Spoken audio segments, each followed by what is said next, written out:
Hi everybody, my name is Eli. I'm Jason. I'm Caden. I'm Jaden. I'm Nicole. And we're the Yahushua and the Torah YouTube channel. And we are going over the law, statutes, and commands of Messiah Yahushua. And for those who do not know who Messiah Yahushua was, that is who everybody calls Jesus the Christ.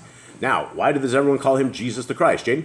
Because they have been tricked and deceived in thinking that they had pagan names as their names. Yeah, and there were no J's in Hebrew, and a lot of people yell at us over that, but there was no J's. The man's name was Yahushua, and he is the son of the Most High, and he is the son. He's not the father. The father is not the son. The son's not the father. There's no dueling deities here. It is all, our Creator is one. He says Yahuwah is one, and we need to understand that, and it is very important. How you guys doing? Good. So I would say we have, I guess, not depressing news, but it's interesting news. We just uploaded a video on our Pitbull pack site, and like an hour ago. And how many views is it up to now? Almost 39,000. 39,000 views for a 16-second video of our dogs jumping through a door. And I say this depressing because I went over this yesterday on the videos that we do here, and for us here on this channel, my entire family, we are very excited when people come into the Torah. We're very, very excited when people listen to the Torah and they care about what the laws of our Creator say, and they try to bring this into their life and bring this into fruition. And it is kind of depressing that we are able to generate 30,000 views in 1 hour with dogs jumping through a door, and we can't get more than 50, 60 views on this stuff. So I guess it goes to show what the world is all about and what the world's priorities are. And I guess for us, we have enough dog videos, and we live with a pack, and we always thought the pack was probably a curse. But now that we see that the entire world wants to see pictures of dogs, I guess we're going to stick that on another channel. But the good news is we're actually witnessing over there, and we've already witnessed a couple times. We had a guy that very angry at the Creator, and he's like, because in one of my videos when I was feeding the dogs, we said we thank our Creator because we would not be able to feed our dogs unless he gave us the ability to do this. And that is very true, and that is 1,000% true in everything. And so people are taking that, and all those people, hopefully we're going to bring some people into Torah over there. And I guess that's kind of depressing for me, is that everybody wants to see dogs and not Yah. And so I guess that's what it is. Okay, everyone good? You guys have anything? What date? Oh, did we do this? Did you? I don't know if I set me up. I did set me up. I am a good old man. Okay, here we go. Month 7. We are in the 23rd day of this month. It is a 4th day on the week. It is the 19th on the Gregorian calendar. And we have this moon right here wrong. This moon needs to go over here, right there on our calendar. So if you guys have printed that off, X that moon off and put that moon over in that blank spot, please, because we are still learning this and we are observing things using the moon. And I guess that's that. And do you feel better? And my wife says, do I feel better? I feel 1,000 times better than I did yesterday. I feel a little odd, like my balance is off. It's like very, very weird. After I started spinning, I literally spun the entire day. And it was just a very, very odd time. I have no idea what it was. My blood pressure it's always high, but it wasn't higher than normal. My blood sugar was right on the dot at 120, which is perfect. And I didn't know anything. So I threw some hydrogen peroxide in my ears, thinking that possibly I have some imbalance or some earwax or something clogging me up. But it was really weird. And this morning I had like a brief episode of a little spins, but it seems to go away. But I usually walk through the night in complete darkness. I will go to the bathroom in complete darkness. My wife doesn't know how I do it. She'll use a light if she has to go. And I know there's like 4 steps to the end of my bed. I take another 4 steps over. I take another 4 steps over, and it's complete darkness. I was real weird. It was really, really weird. I almost felt like I was tipping over. I didn't know if it was an effect of what was going on. So I have no idea. And I don't know if it all disappeared, because a lot of you guys are out there were praying for me, and thank you guys very, very much. You guys are all our family, every single one of you guys, and we love you guys very, very much, and thank you guys very much for joining us. And let's begin. Matthew 18. At the same time came the Talmudian unto Yahushua, saying, Who is the greatest in the kingdom of heaven? And Yahushua called a little child unto him, and set him in the midst of them, and said, Amen, I say unto you, except ye turn back and become as little children, ye shall not enter into the kingdom of heaven. All right, gentlemen, let's talk about what he just said right here. What did he just say? He said that if you become like a child, if you have the faith of a child, because a child is willing to believe, if you are willing to be innocent like a child, then you will enter the kingdom of heaven. But if you cannot humble yourself, if you cannot become like a child, you will not enter the kingdom of heaven. What separates a child from an adult? Innocence, they know certain things, and they also have belief. They will believe anything anyone says. Yeah, I would say what separates them is experience, right? Once you get into the real world and you see what the real world is, and I guess it's kind of crazy because the parent, I don't know, I guess it's everybody who's outside of the Torah, they will literally lie to their children and they will tell them about this fat guy in a red suit and a beard who sneaks down their thing and gives them gifts. And they also talk about a bunny, an Easter bunny that goes around and gives you chocolate eggs. And my mom never did that. She always said it was the Christmas angel. And she still celebrates Christmas. We don't celebrate Christmas. We don't do any of that. But she always told me it was the Christmas angels. There's no such thing as Santa Claus. So I didn't have to go down that road of discovering that my parents had lied to me for years and there was no jolly guy. Do you guys remember? Did we ever tell you there was Santa Claus? Yeah. Did I we? think so. Did we lie to you guys? Yeah. That's horrible. You guys remember it? Mm-hmm. Okay. I think so. How long ago? How long were we lying to you guys? I think it was like 6 or 7, so we had like some kids in school. Kids in school? So yeah, I guess your mother did that then. I don't think I would have done that at all. She's looking down. She's definitely the guilty one on this thing. Yeah, and so I guess we did lie to you guys, but that is a shocker. What did you guys think when you guys were 6 or somebody was telling you that Santa wasn't real? To be honest, I really didn't know, and I really didn't care either. It wasn't that big of a deal. Yeah, I just shrugged off. I was like, oh. Okay. Well, anyway, yeah. So when you have the faith of a child, you know, when you learn at 6 or 7 years old that your parents are filthy liars and that they're deceiving you, you know, what else is there to be lied? So when you have the faith of a child, it means you're innocent. You have complete innocence and you believe whatever you're told. 4, whosoever therefore shall humble himself as this little child, the same is greatest in the kingdom of heaven. And whoso shall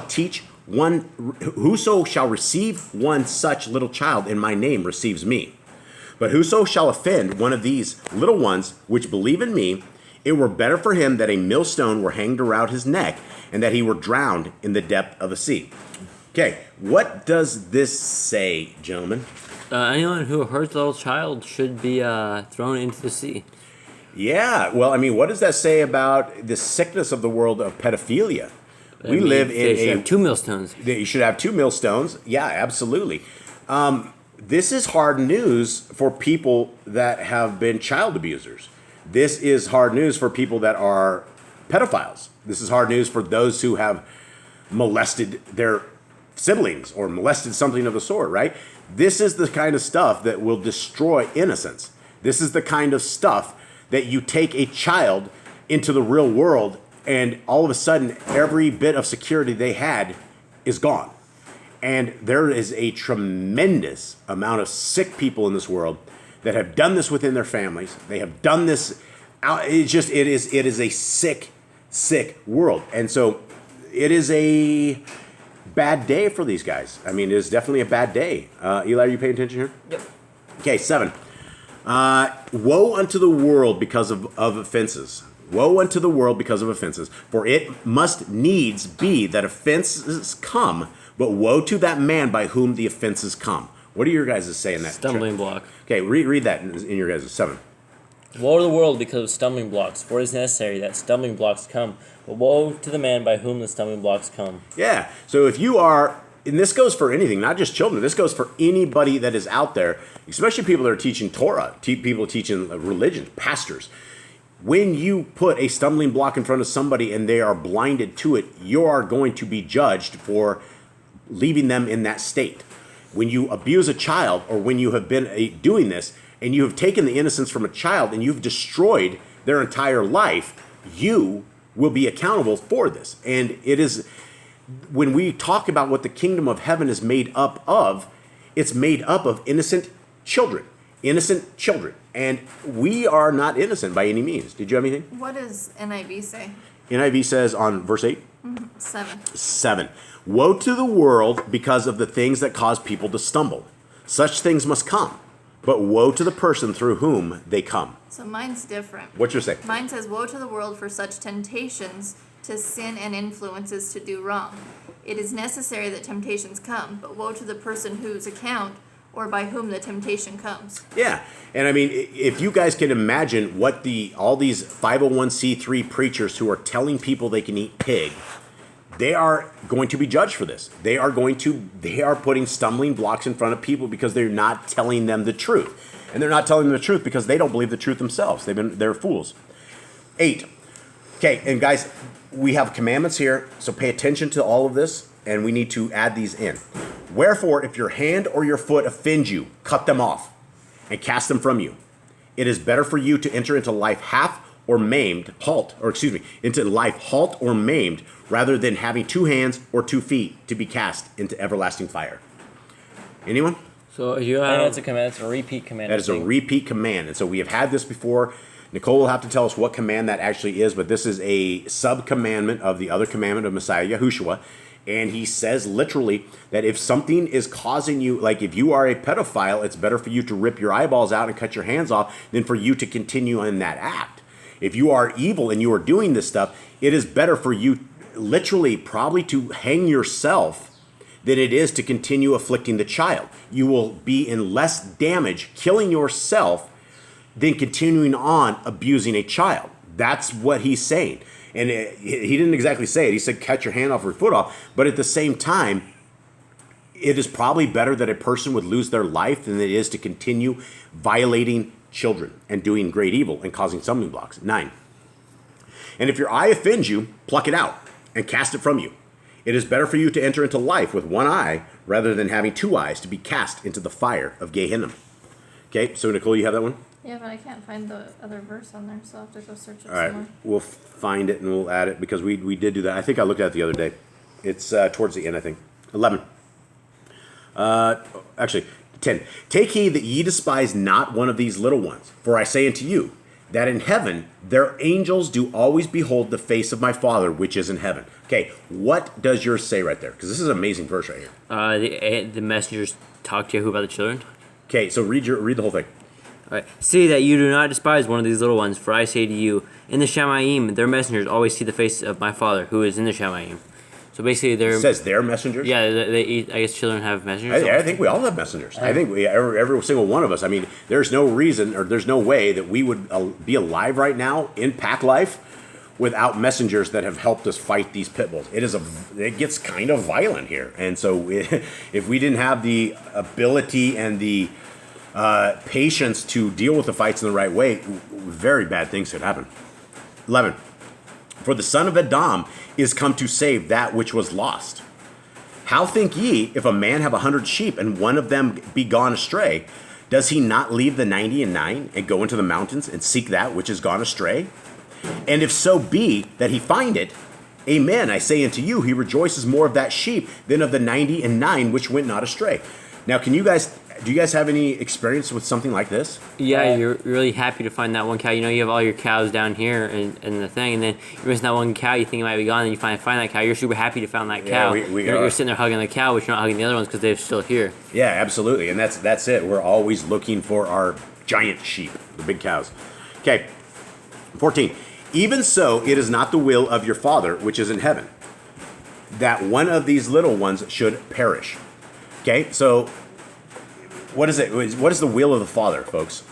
So that the children should be brought up, the children should be blessed, and they shouldn't be put down. What do we know of the will? What do we know of Yah's will for Torah. us? The Torah, right? And so in the Torah, we have things like don't uncover the nakedness of your children, don't attack your neighbor. We're supposed to love the neighbor. We're supposed to love our stranger. That the kids all fall into all of this, right? This is a very bad thing, right?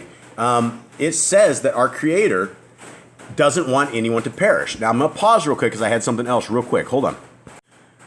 All right. Now, I want to take us quickly over here to something I had the other day. And as we sit and we watch these numbers go up right here, this is babies that are dying in the United States of America as we speak, right? So in the United States of America today, and I think this has actually gone down since the Roe versus Wade thing. It used to be way higher than this. But in the United States today, we've killed 804.6 babies, right? And that's the average. And this is called the numberofabortions.com. Now, if you look at U.S. since 1973, Roe versus Wade, the North America, my hometown, my people, we've killed 64,169,385.3 babies, right? 64 million. The United States population is only like 300 and some million. We killed these people since 1973. These people would have all had families, right? By 1973, they would have already had families. They would have already had a ton of kids. So we killed off probably half of the United States population right out of the gate. Now, it gets worse right here. If you look at this right here, if we look at the United States this year, and so far, what month are we in? October? October. October, yeah, it's Saint this month. We killed 709,000 babies, and this does not account for all the abortion pills. This does not account by all the miscarriages. This does not count by anything. This is strictly people that have gone under the knife and offered their children up to Moloch, right? So this is a strange number right here, 34,061. This is in the U.S. after 16 weeks of gestation. We're talking 4 months, 4-month-old, and they killed their babies. 34,000 women have murdered their babies inside of this time. Now, if we want to go into the world, this is really grim. Worldwide this year, 32,396,018, 19, 20, 21. How many babies have died in the world since we've just barely refreshed this page? We just lost 176 babies, guys. We just lost that amount. So I'm going to take us back into this, and I just wanted us to make sure that we understand what they're saying and what this is. And, you know, obviously, if you guys are Torah keepers, you're not going to be offering your children up to Moloch. But it's an industry, right? And it is a sick industry. Father, come soon. Father, send Messiah Yahushua. We need you. Okay. 15. Moreover, if your brother shall trespass against you, go and tell him his fault between you and him alone. If he shall hear you, you have gained your brother. Okay, what does this mean, gentlemen? Okay, wake up, buddy. That means if you tell your brother that he is in sin, that he has done something wrong, and he hears you and changes his ways, you have earned your brother. How does this work amongst this house? Do we do this in this house? No, but No. I don't. I think we know what the sins are. This doesn't matter if we know what the sins are. This is a process for how do we deal with an angry brother. And I sent this to you guys last night in Telegram because I thought this really applies to us in this house. Does it not? Yeah. Okay, so if we follow through with the Torah, the next time that you guys are in disagreement with each other, the very first thing you should do is what? Tell your brother sins. In where? Against you, against the Torah. Where do you do this at? Do you come out in the middle of the forum and start yelling or get displeasure? How do you deal with your brother? What does it say? Jane, read it. 15. This says, and if your brother sins against you, go and prove him between you and him alone. If he hears you, you have gained your brother. Okay, so how have we been doing this wrong in this house to begin with? If we're not following the words of Messiah Yahushua, what don't we do? Go to each other privately? Privately, you got it, yes. We go to them alone, and we sit them down, and we talk to them, because it becomes a lot different when we accuse somebody to their face, and it's a man-to-man thing, right? When we bring it out to the forum and quorum, you guys haven't done Torah. You guys haven't gone to each other and tried to do this. Okay, so let's say you guys go to each other. You guys have a conflict. Somebody has said something evil to the other person, and you can either rage for weeks on end, or we can do what Messiah Yahushua says, and we can go to our brothers, and we can work this out. Right, Cade? Right. Right, Eli? Right. Right, Jade? Yep. Can I get a yep? Yep. Yep. Okay, so that's 16. Let's say your brother does not listen to you. Okay, continue on. But if he will not hear you, then take 2. Then take with you 1 or 2 more, that in the mouth of 2 or 3 witnesses every word may be established. Okay, so what do we do now? How do we bond right in this house? Basically, if your brother won't listen to you, take it before other people. Then you bring it to the next person, right? First of all, it's private. You deal with this in private. You don't go to Facebook to air your issues. You don't go to the quorum to air it. You don't scream from the top of your lungs that this is what you want changed, right? We do this as Messiah Yahushua said. 17. And if he shall neglect to hear them, tell it unto the called out assembly. But if he neglect to hear the called out assembly, let him be unto you as a heathen man and a publican. So we have a way right here, right? You go to them privately, then you go with 1 or 2 witnesses, and then at the end, we bring it before the whole quorum, and it sounds like you guys might be sleeping in the car at this point, or somewhere outside the gates, if this is the way it is. 18, amen, I say unto you, whatsoever ye shall bind on earth shall be bound in heaven, and whatsoever ye shall loose on earth shall be loosed in heaven. Again, he repeated this exact same thing before. I don't have an answer for what that means. Nicole, do you have anything else on yours? No. No. Okay. Well, that's that. 19. Again, I say unto you, that if 2 of you shall agree on earth as touching anything that they shall ask, it shall be done for them of my Father which is in heaven. Okay, and NIV says, again, truly I tell you, if 2 of you on earth agree about anything they ask for, it will be done for them by my Father in heaven. That is a huge promise, right? That is a huge thing. That is why praying in groups is a good thing. And is why praying for, as whatever it is, as long as you come in more than one and it is the will of the Father, it will be done. 20. For where 2 or 3 are gathered together in my name, there am I in the midst of them. Beautiful. Then came Kepha to him and said, Adonai, how oft shall my brother sin against me, and I forgive him? Till 7 times. Yahushua said unto him, I say not unto you, until 7 times, but until 70 times 7. This is going for what we have in this house, which are probably the same kind of issues that other houses have as well. I don't think you guys are taking a bus ride. I'm just saying this chapter applies a lot to us. How do we deal with our brothers? And for you guys out there, this is how to deal with those who you're angry with. We confront them privately, then we bring a witness to them, and then we basically toss them to the heathens. 23. Therefore is the kingdom of heaven likened unto a certain king, which would take account of his servants. And when he had begun to reckon, one was brought unto him, which owed him 10,000 talents. But forasmuch as he had not to pay, his Adonai commanded him to be sold, and his woman and children, and all that he had, and payment to be made. The servant therefore fell down and worshipped him, saying, Adonai, have patience with me, and I will pay you all. Okay, and people say that because people sit down or they go down and they worship Messiah Yahushua, that makes him God. Well, they said a servant just went down to his master and worshipped him as well, right? You got on your knees. You did obeisance to him. It's not saying this guy is God. 27. Then the Adonai of that servant was moved with compassion and loosed him and forgave him the debt. But the same servant went out and found one of his fellow servants, which owed him 100 pence. And he laid hands on him and took him by the throat, saying, Pay me what you owe.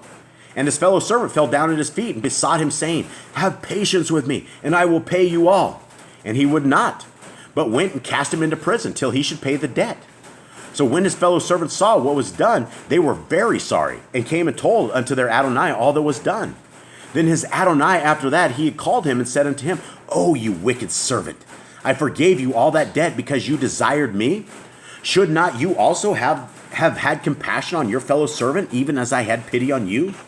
And his Adonai was wroth, and delivered him to the tormentors, till he should pay all that was due unto him. So likewise shall my heavenly Father do also unto you, if ye from your hearts forgive not every one his brother their trespass. Hard words. I got you guys real quiet here. Nobody say anything? We're reading. Well, I got nothing though. I got head nods and everything. So now's your chance. What do you got? And what do you think? If you don't forgive, you won't be forgiven. We went over this the other day. Yeah, and this is very, very important. It is so important that it's like if you guys are holding a grudge, any one of us, if I am holding a grudge, and I went through my entire life having a grudge against my parents, against my stepdad and my mother. It wasn't until just recently when I was trying to deal with my heart stuff that I decided it's probably better that I forgive and forget and let it go. And, we are getting on a better relationship. You have to forgive. We cannot hold people accountable for things they've done in the past. And sometimes the things that people don't even know, right? You guys will hold a grudge. I've held a grudge against people. They didn't even know I was holding a grudge against them. It was only me that was holding the grudge. And so that makes my heart hurt. That makes my life hurt. And that is what he's saying, is if we are attacking someone, if we are angry at someone, we're not going to be forgiven by our Creator. And so we have to do what is right in the eyes of our Creator, what's right in the eyes of our King, Messiah Yahushua. And this is a beautiful, wonderful chapter, and I hope everybody out there got something out of this, and I hope you guys will have a wonderful day. Anyone else have anything out there?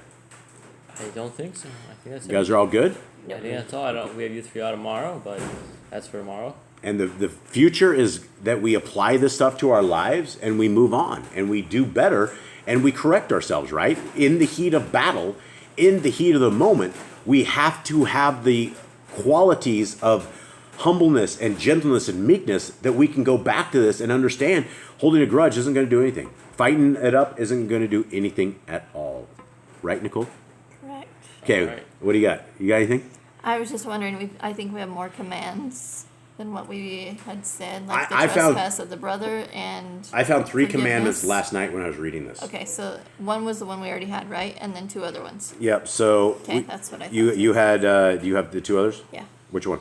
The trespassing of the brothers, what you do, you take it to them privately and then to the witness. Right, And then the other one is forgiving. yeah. 70 times 7. 70 times 7, and also, I mean, that would also, 35 would go into that too. If ye from your hearts forgive not everyone his brother their trespass, Father. And I mean, so 34 and 35 went together because that guy, the evil servant, was delivered up to the tormentors. And that is what Messiah Yahushua says is going, our Heavenly Father will do unto us if we do not forgive our brothers. So does anyone, here, raise your hand if you want to be given up to the tormentors. Anyone? I got no hands. Okay, yeah, so I don't think anyone wants to go to the tormentors. It doesn't sound like a groovy place to hang out at all. So I guess that's it. Thank you guys very much. We love y'all. Hope you have a wonderful day. Shalom.